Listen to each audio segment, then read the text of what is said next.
যে কোনো ধরনের অনৈতিক, অবৈধ, সন্ত্রাসী, সহিংসতামূলক যে কেউ কর্মকাণ্ড করবে দলের নামে, সে রেহাই পাবে না। কেন তাদের মধ্যে সন্ত্রাসী আচরণ থাকবে? কেন তারা সাধারণ মানুষ তাদেরকে ভয় পাবে? বিএনপি এ ব্যাপারে একেবারেই আপোষহীন, একেবারে জিরো টলারেন্স। এই সমাজে যাতে দুর্বৃত্ত, দুর্নীতিবাজ, ডাকাত, সন্ত্রাসী তাদের রাজত্ব যেন না হয়, আইনের শাসন প্রতিষ্ঠা করাই ছিল আমাদের লক্ষ্য। সেটার জন্যই তো 16 বছর এত কষ্ট স্বীকার করে, এতবার মিথ্যা মামলার মধ্যে কারাগারে গিয়ে রিমান্ডে অবর্ণনীয় যন্ত্রণা সহ্য করে আমাদেরকে কাজ করতে হয়েছে।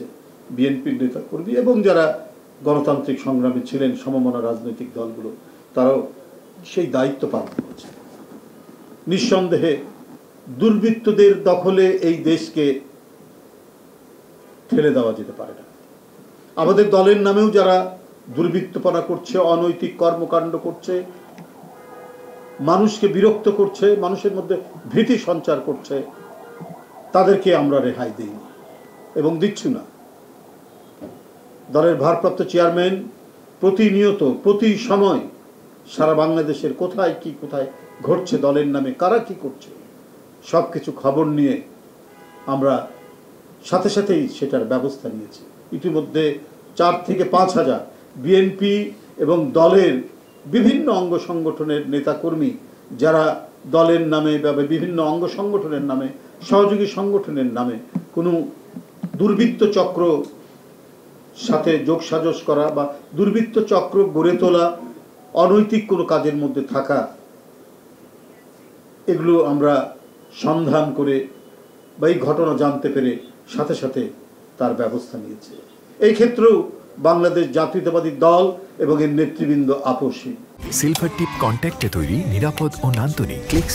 ক্লিক সুইচ, নির্ভরতা জীবন জুড়ে।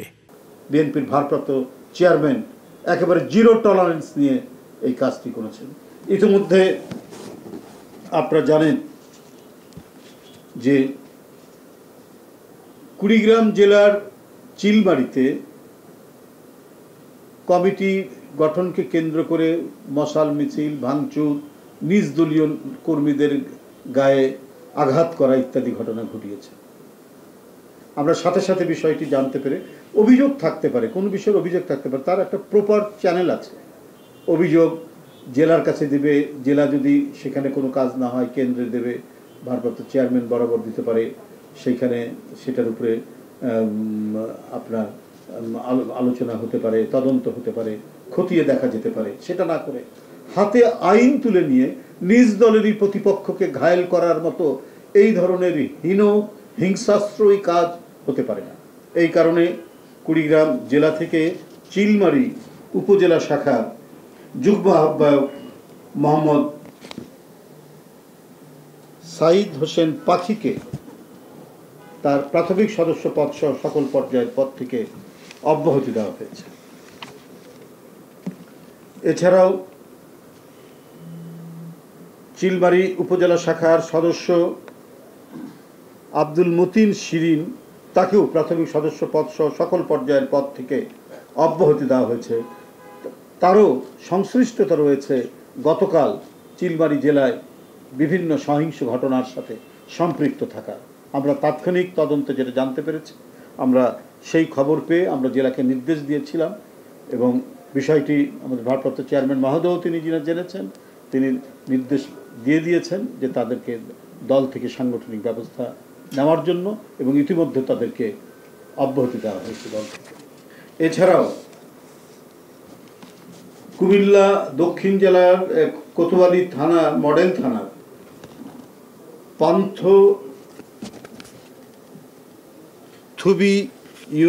ইউনিয়ন দক্ষিণ বিএনপির সাধারণ সম্পাদক খোকন মিয়া, তাকে দল থেকে বহিষ্কার করা হয়েছে। সে দলের নামে বিভিন্ন সন্ত্রাসী কর্মকাণ্ড, অস্ত্রবাজির সাথে যুক্ত ছিল, তার ছবি সহ পাওয়া গেছে এবং সাথে সাথেই আজকে তাকে বহিষ্কার করা হয়েছে। ইব্রাহিম হাওলাদার নামে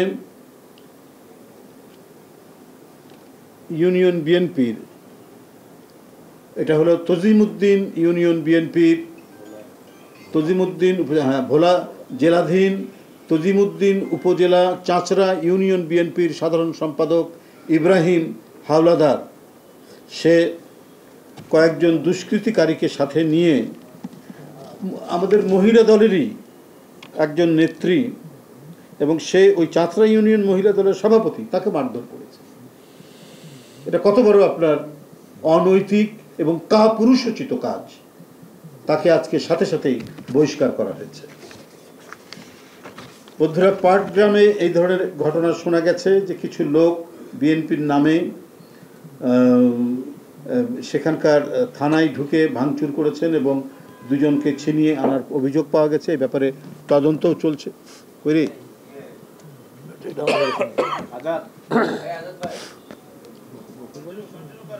এবং কি এরকম হয় কেন?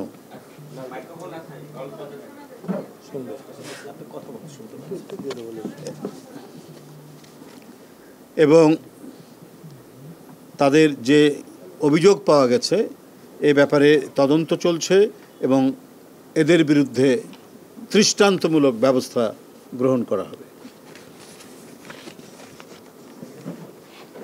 এর মধ্যে আপনারা শুনেছেন অনলাইন বিভিন্ন পত্রিকার অনলাইনেও এসেছে, বনানী থানা যুবদলের আহ্বায়ক মনির হোসেনের নেতৃত্বে একদল ব্যক্তি গতকাল মঙ্গলবার রাতে জাকারিয়া হোটেলে ঢুকে নারীদের উপর হামলা চালায়। এই ছবি বিভিন্ন জায়গায় এসছে।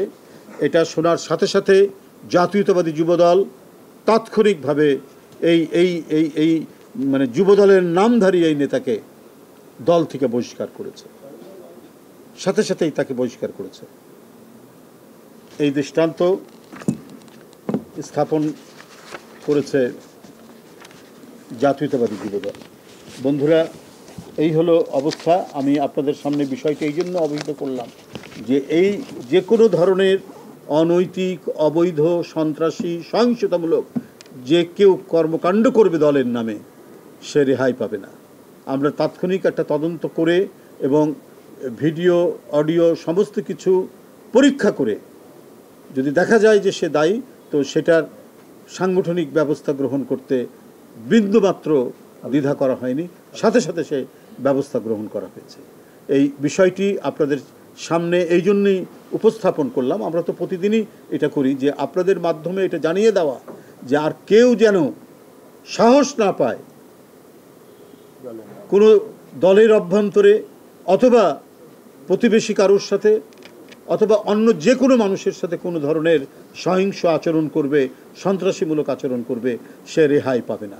আমরা 5ই আগস্টের পর থেকে এই ধরনের যত আমরা পেয়েছি, তথ্য পেয়েছি, সাথে সাথে আমরা সেগুলোর বিরুদ্ধে ব্যবস্থা নিয়েছি। গতকাল থেকে আজ পর্যন্ত যে কটি ঘটনা হয়েছে এই ঘটনাটাও আপনাদের সামনে উপস্থাপন করলাম এবং তাৎক্ষণিক ব্যবস্থা গ্রহণ করা হয়েছে সেটাও আপনাদেরকে জানিয়ে দিলাম, যাতে আর কোনো দলের নেতাকর্মী তারা সদাচরণ ছাড়া এবং রাজনৈতিক নেতাকর্মী হিসাবে তার যে দায়িত্ব, তার দায়িত্ব তো দলের সংগঠন করা, মানুষকে বোঝানো এবং সমাজের মানুষের মধ্যে সে যাতে একজন চমৎকার মানুষ, সে একজন বিনয়ী মানুষ, এটাই তো হবে। যারা রাজনীতি করে তারা সমাজের সবচাইতে মানে উন্নত মানের মানুষই তো রাজনীতি করবে। পৃথিবীর উন্নত দেশগুলোতে তো সেটাই হচ্ছে দৃষ্টান্ত, সেটাই নিয়ম। সবচাইতে যারা অগ্রগামী মানুষের চিন্তা, চেতনায়, আচার আচরণে, তারাই রাজনীতি করে। কেন তাদের মধ্যে সন্ত্রাসী আচরণ থাকবে? কেন তারা সাধারণ মানুষ তাদেরকে ভয় পাবে? বিএনপি এই ব্যাপারে একেবারেই আপোষহীন, একেবারে জিরো টলারেন্স। এই ধরনের কাজ কেউ যদি করার সাহস করে, তো এখন থেকে আমরা বলে দিচ্ছি যে এটার সাহস করলে পরে বা এই ধরনের কাজের সাথে পুনরায় যদি কেউ লিপ্ত হয়, তার বিরুদ্ধে এই ধরনের দৃষ্টান্তমূলক সাংগঠনিক ব্যবস্থা গ্রহণ অব্যাহত থাকবে। আপনাদের সকলকে ধন্যবাদ জানাচ্ছি। আপনারা আজকে যথাসময়ে এখানে উপস্থিত হওয়ার জন্য।